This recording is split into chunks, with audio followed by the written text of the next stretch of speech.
गोष्टीचं नाव आहे चतुर टोपीवाला। तुम्ही कधी विचार केला आहे का हुशारीने वागणं शक्तीपेक्षा जास्त फायदेशीर असतं? ही गोष्ट आहे एका टोपीवाल्याची ज्याने आपल्या चतुराईने माकडांचा सगळा खेळ उधळून लावला। एका गावात एक टोपीवाला राहत होता। तो आपल्या रंगीबेरंगी टोप्या विकण्यासाठी रोज जंगलातून दुसऱ्या गावी जात असे।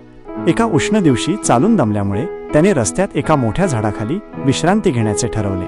त्याने टोप्यांची भरलेली टोपली बाजूला ठेवली आणि तिथेच झोपून गेला।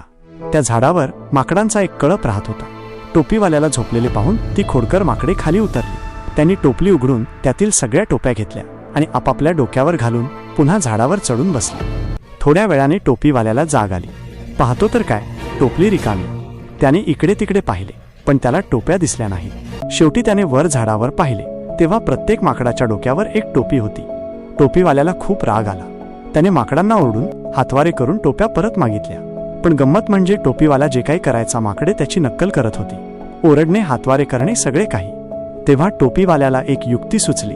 त्याने त्वरित आपल्या डोक्यावरची टोपी काढली आणि ती खाली जमिनीवर फेकून दिली। टोपीवाल्याची ही कृती पाहून माकडांनीही लगेच आपल्या डोक्यावरील टोप्या खाली फेकून दिल्या। टोपीवाल्याने पटकन सगळ्या टोप्या गोळा केल्या आणि त्या टोपलीत भरल्या।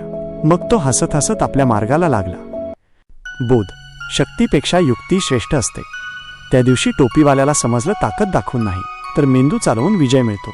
आणि म्हणूनच म्हणतात, शक्तीपेक्षा युक्ती श्रेष्ठ असते। तर तुम्हीही जीवनात कठीण प्रसंगात शांत राहा आणि विचारपूर्वक निर्णय घ्या।